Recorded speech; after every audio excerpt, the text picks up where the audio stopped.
Lesness campaign, support for your support, sharing the campaigns on your social media. Can you wind up, please, now, Graham? Put housing association legislation protections back on the list. Thank you for this motion. Thank you, Graham. Seconder.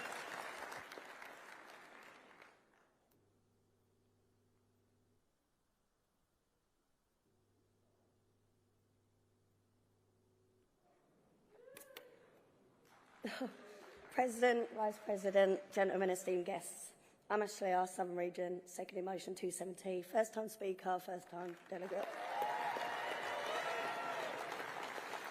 We stand with the brave residents of Lesness Estate. Individuals have spent decades building their lives, contributing their community and calling this place home. They're not simply fighting for walls and roofs, they're fighting for dignity, security and the right to remain in the spaces they have cherished. It's deeply troubling that a housing association entrusted with providing homes is now threatening to uproot people, many of whom are retirees have worked tirelessly their entire lives, only to face the possibility of displacement in their later years. Their struggle is not just about housing, it's about the fundamental right to belong. The Tory Council has greenlit the plans that disregard the voices of those who wish to stay. Residents are led to believe their homes will be refurbished and not demolished. They were promised a fair deal, yet the compensation offered makes securing another home in London impossible. This is not regeneration, it's a forced removal and it must be challenged. The campaigners are simply asking for a real conversation with Peabody's executive leadership, the opportunity to discuss alternatives like refurbishing empty homes instead of tearing them down. How can a plan be called progress when it disregards the people it affects the most? The occupation is a simple symbol of resistance. Residents also argue that the so-called regeneration plans are a veiled attempt at social cleansing, targeting mostly the West African community that live on the Lesness estate. The pensioners have held their ground for 6 days occupying an empty property must remind us all that injustice is worth fighting for. Their defiance echoes the truth. Homes are not commodities. Communities are not bargaining chips. We call on Peabody, we call on Bexley Council, we call on Mayor Sadiq Khan. You must listen to these residents, acknowledge their right to stay and offer real solutions. If regeneration is truly for the people, then let the people have their say in how it unfolds. Lesness Estate does not belong to developers or investors. It belongs to its residents, past, present and future. Let us stand together, let's amplify their voices and let us ensure that any human being should not be cast aside for the sake of profit. Congress, I second this motion. Thank you, Ashley. Anyone wish to speak in opposition? If not, can I call on Ian Clark to give the CEC qualifications?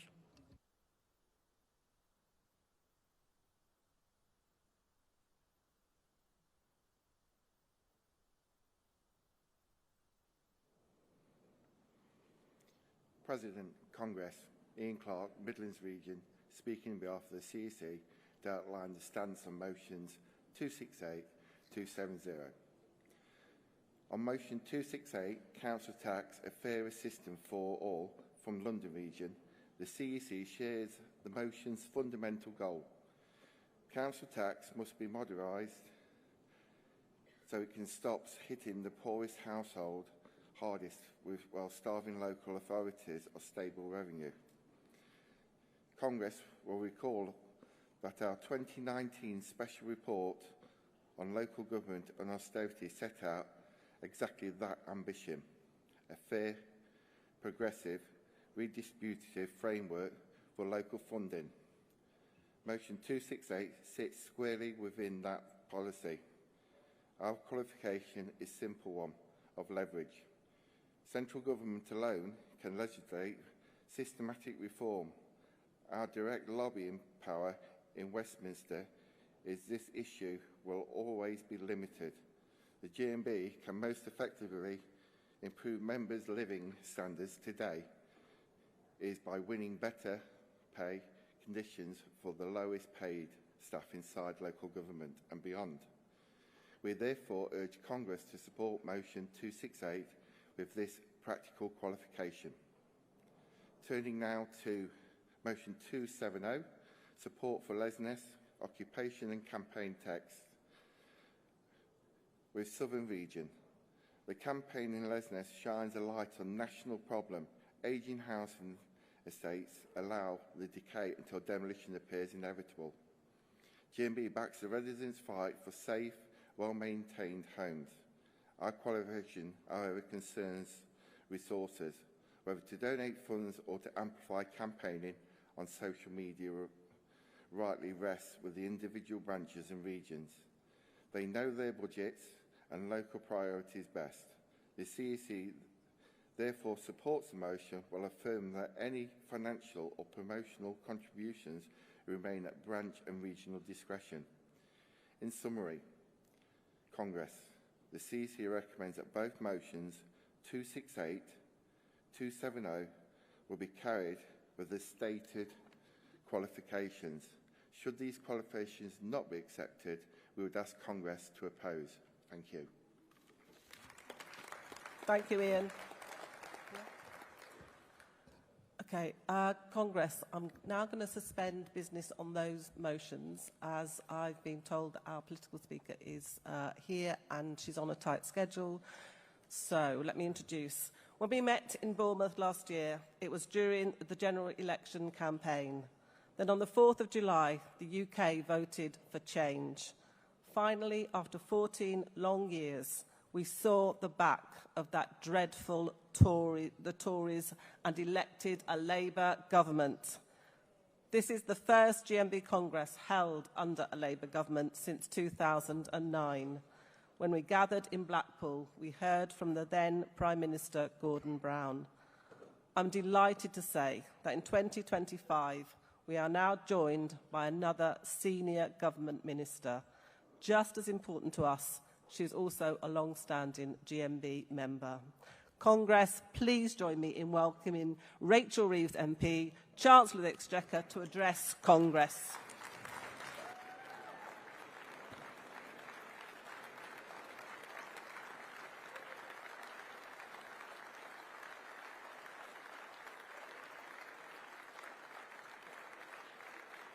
She is coming. She's on her way down.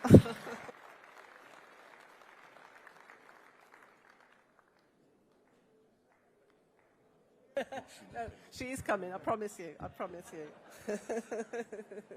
Shall I introduce her again? Just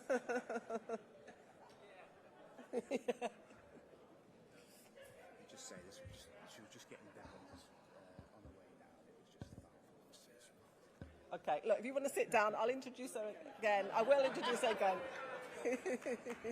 When I've got the nod. No, I won't take the votes. It's too long. Do you want me to take them? No, I'm not going to. Do you see it? Right, okay, let me introduce again, all right?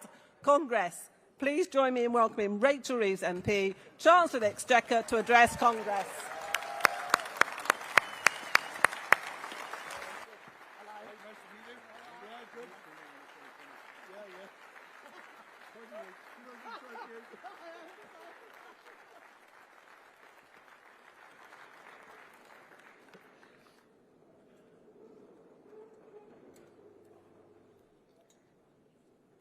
Thank you. Thank you for that welcome. Thank you, Barbara, and thank you, Gary, for the leadership that you showed to our union and to our movement.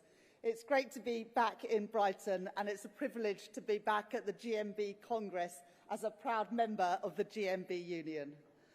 Congress, I especially want to thank you all here for the tireless work that the GMB representatives do in so many workplaces. I know how difficult the last few years has been for many members.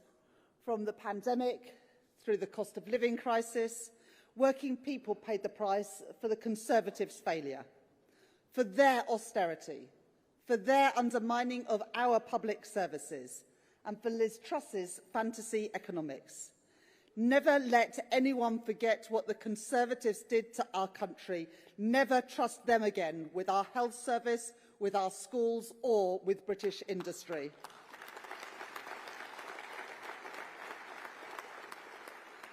I know that your members have had to pick up the pieces, and so has this Labour government. But we are making different choices. To put more money in the pockets of working people, we are making Labour choices.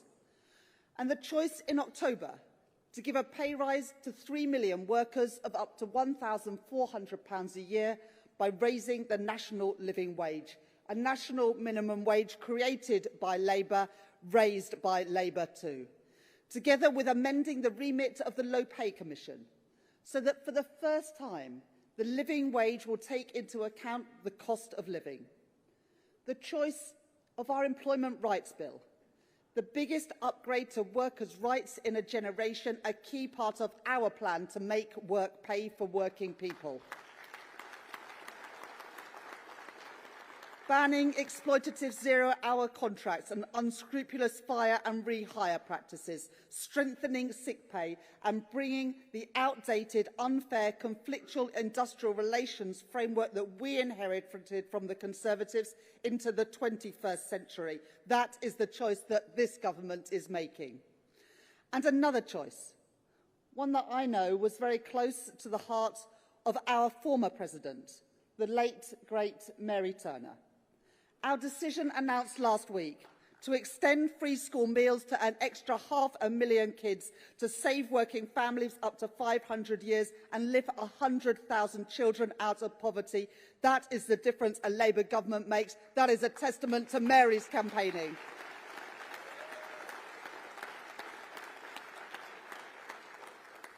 Now, I know that there is another political party which will tell your members that they have working people's interests at heart. So remember this and tell it to the people that you work with. While Labour is levelling up workers' rights, Nigel Farage and Reform opposed the Employment Rights Bill. While Labour is investing in our National Health Service, Nigel Farage and Reform want to privatise our National Health Service. And while Labour is investing in security for our nation and for our allies, Nigel Farage and Reform are not on the side of the heroic people of Ukraine. They're on Russia's side instead. That's Reform, tough on workers, tough on patients, but soft on Putin. Congress, we are making progress. It is just one quarter, but the most recent numbers showed that Britain to be the fastest growing economy in the G7. 4 cuts to interest rates since August last year, saving working families taking out a new mortgage hundreds of pounds every year.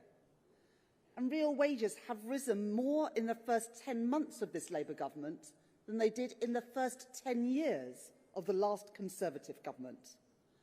Now, I know that not enough working people are yet feeling that progress. And that's what tomorrow's spending review is all about. Making working people better off. Investing in our security. Investing in our health. Investing in our economy. This government is going for growth because that is the best way to create jobs, boost wages, lift people out of poverty and sustainably fund our schools and our hospitals and all the public services we rely on. And we're doing things differently.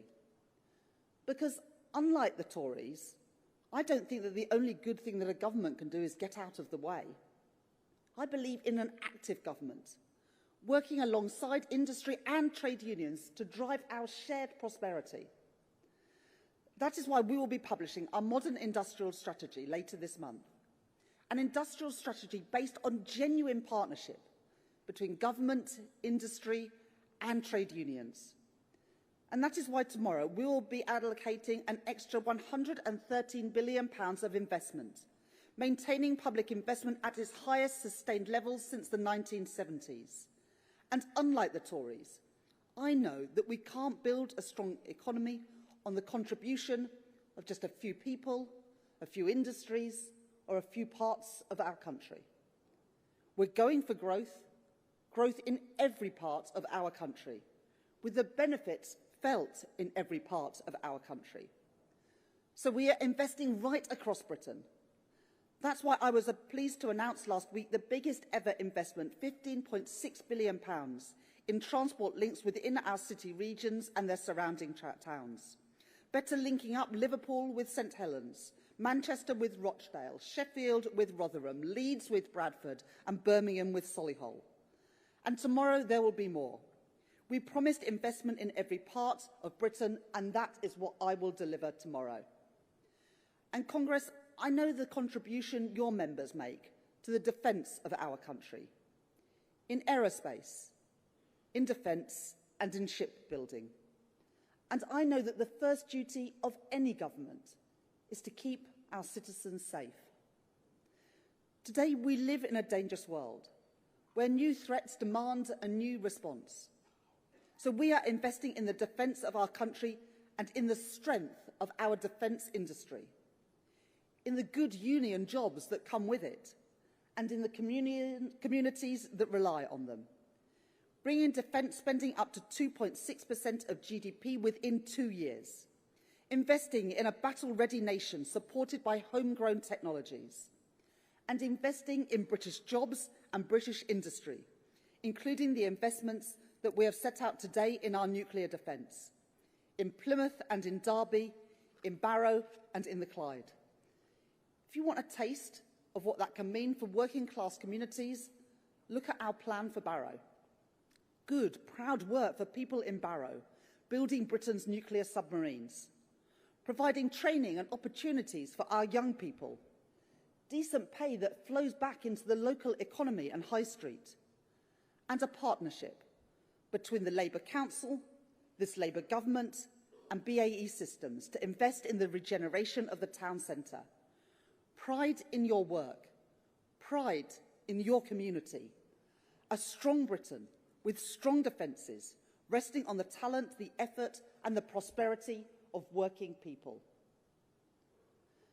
But security does not stop with our armed forces. It is about making sure that in a world where energy prices were sent spiralling by events in another part of the world, or fragile international supply chains can be easily disrupted, that we must be a more self-sufficient nation. And we have been reminded so forcefully in recent years, energy security is national security. I know Gary and the GMB have always understood that. And so because it is the right choice for jobs and for the cost of living, because it is the right choice for economic growth, and because it is the right choice for energy security, I can announce today to you that this Labour government is investing in the biggest rollout of nuclear power in a generation.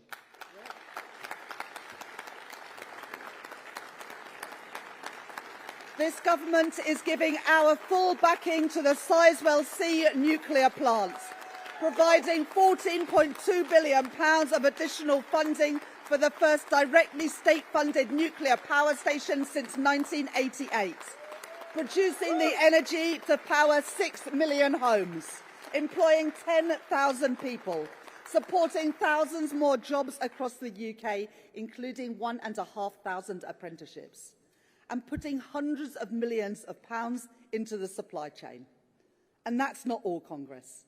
Because this government backs British innovation, and because the potential for faster, cleaner, cheaper energy is there, we will be backing new small modular reactors, investing in that technology and in the rapid deployment of fusion technology, backing our world-leading fusion plant in Nottinghamshire, providing a route for private sector-led advanced nuclear projects to be deployed here in the UK, bringing those jobs to Britain. The International Energy Agency estimates that the small modular reactor market will be worth up to £500 billion by 2050.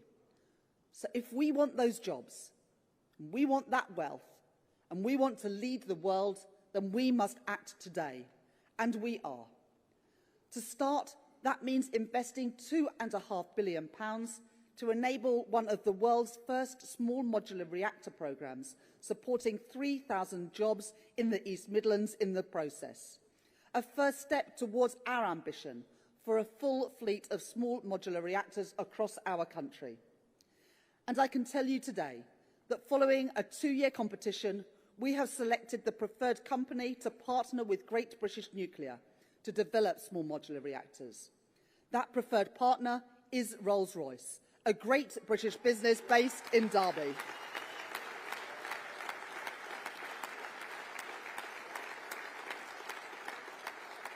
And Congress, I can tell you now that taken together, tomorrow's spending review sets out over £30 billion of investment in Britain's nuclear-powered future. Friends, this Labour government is launching a new era of nuclear power here in Britain.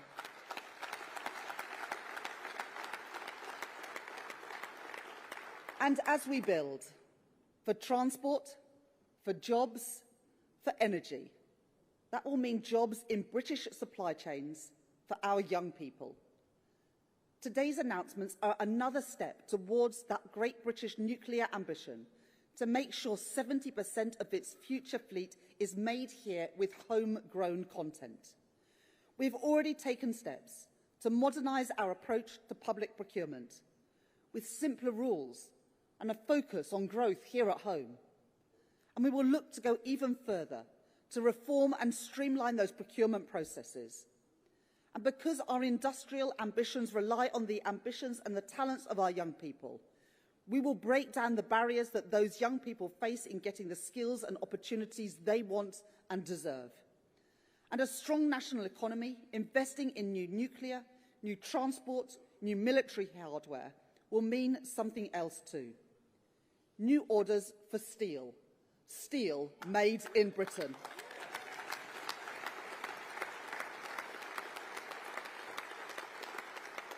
In April, as a government, we faced a choice: to allow British Steel in Scunthorpe to go under, or to intervene in a way that British governments have been too reluctant to do for far too long. I was not prepared to tolerate a situation in which Britain's steel capacity was fundamentally undermined, in which our infrastructure, our industries, our security would become dependent on imported steel. And I was not prepared to see another working-class community lose the pride, lose the prosperity and the dignity that industry provides. So this Labour government intervened to save British Steel and the thousands of jobs that go with it. And I can tell you today that the package that I have set out will provide more than £420 million of additional funding for Sheffield Forgemasters for the production of nuclear-grade steel for our nuclear ambitions. Thriving steel, thriving defence and thriving energy industries, with Made in Britain a mark of quality around the world. Industries that bring pride, industries that bring good work, and wages that flow back onto our high streets and into our communities. Once again, things made in Britain, things made to last.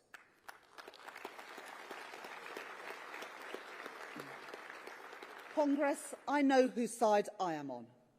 I know whose side this government is on.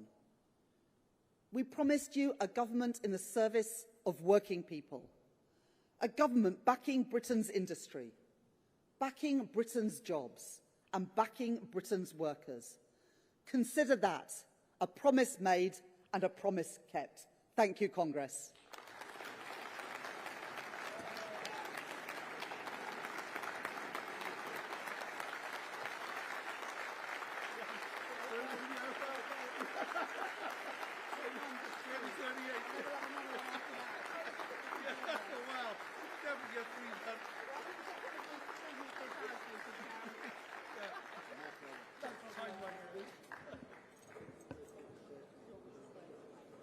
Rachel. Rachel, thank you for your speech. We will now move to questions from delegates in the hall. First, we'll hear from Anne Weeks from the London region, followed by Lee Burgess from the North West and Irish region. Hi, Anne Weeks, London region, Chair of Ability, London region Disabled Self-Organised Group. Proposed welfare reforms will push over 3 million households into greater financial hardship, including 800,000 losing access to personal independence payments, 150,000 losing carers allowance, and over 2 million seeing reductions in health related universal credit. This is wrong. Will the government listen and think again?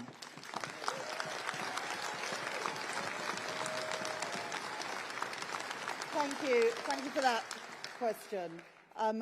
We are in a situation today where, despite the number of people in work rising in almost every country in the world since the pandemic, people of working age out of work, economically inactive, is increasing in Britain. And the last Conservative government didn't do nearly enough to support people, including people with sickness and disability challenges, back into work. And that's why we promised in the spring statement a few weeks ago to put £1 billion into supporting people into work.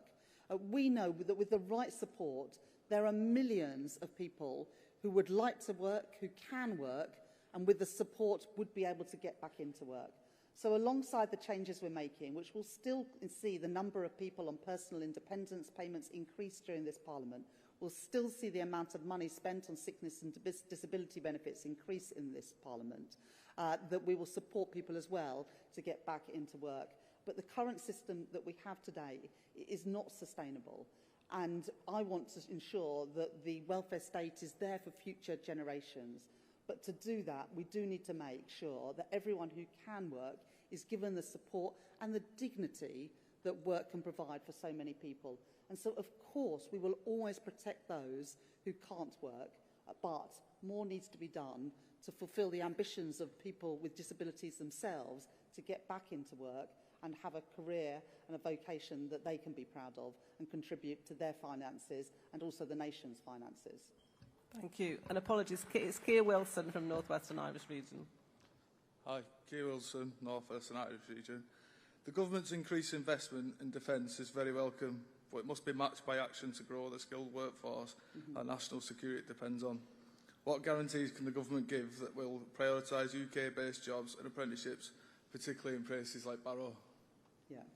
Thank you for that question, and that is exactly what we want to do as a government. As I said in my speech, as we invest in transport, in defence, in energy, we want to make sure that those jobs are here in Britain and that we're giving opportunities for our young people. And I'm going to set out more detail around further education and apprenticeship funding tomorrow to ensure that young people have those opportunities to get access to those jobs that we are creating, good jobs that pay decent wages, unionised jobs with rights. And that's what we're going to do. So I've set out the industries that we're going to be backing in my speech today to you at the GMB. And tomorrow I'll be setting out how we're going to use government procurement, apprenticeships and skills to make sure that those jobs go to young people in this country who deserve a chance. Thank you, Rachel. Next, we'll hear from Sharon Yates from the Midlands region and Kim Inglis from the North East Yorkshire and Humber region. Hi, Rachel. I'm Sharon Yates from the Midlands region, and I'm a proud working-class woman from the pottery industry. And please, please listen very carefully to this question because it's very, very important. The UK has become the highest industry energy prices in Europe. In the Midlands, businesses are closing everywhere and skilled workers are losing their jobs. The potteries are being smashed. When will the government take urgent action to bring down the energy costs for the industry and protect jobs in British manufacturing? Yeah. Sharon, I absolutely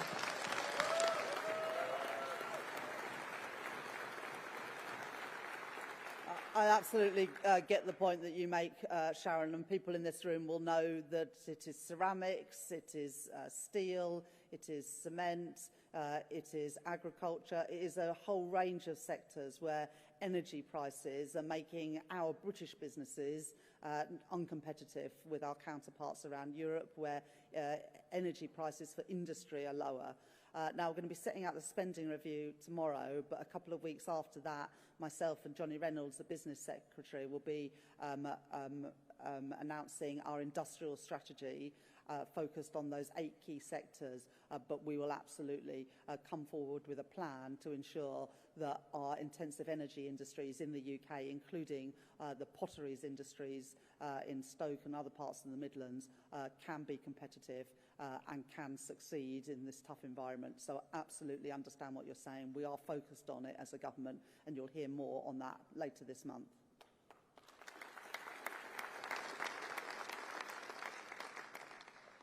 Kim Inglis from Sunderland, from the North East Yorkshire and Humber region. The Employment Rights Bill is a big step forward for workers, but it must be just the beginning. My region's running many of equal pay campaigns, 50 years after the Equal Pay Act, and as the first woman Chancellor, will you finally finish the job started by Barbara Castle and make equal pay a reality?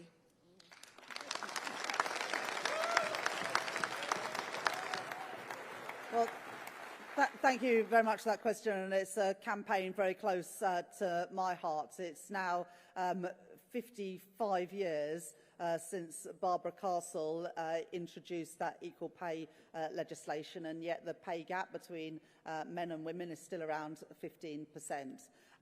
And I'm not willing to wait decades more before we actually achieve that ambition of Barbara Castle and the people she campaigned alongside, including the Ford workers at Dagenham, until we actually achieve equal pay. I said that in my first speech when I became Chancellor of the Exchequer. It's why we are doing things like the Employment Rights Bill. It's why we are increasing the national minimum wage and the national living wage. It's why we're rolling out better childcare, properly funded childcare, so that more parents, but it is particularly mums, can balance work and family life. It's why we're rolling out free breakfast clubs at all primary schools, so parents, and again it is particularly mums, can work more hours or do a job a little bit further away from their kids' school. So it is something that on a personal level means a huge amount to me, and I am determined to be the Chancellor that closes that gender pay gap once and for all. Thank you for your question.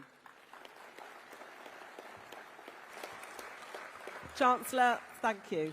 We know what a busy week this is for you, and although there may be some differences between us, the announcement on Sizewell is so important to our union and our members and shows what we can achieve together. Thank you so much for taking your time to be with us at Congress today.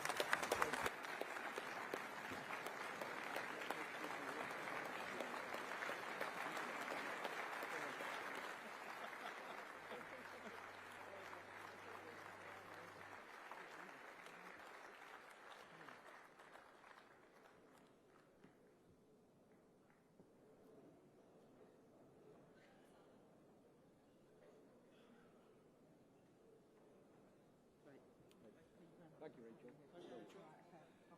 Yeah, well, 2050, you have the 3 done, I'm powered. He's just promised me 3 nuclear power stations.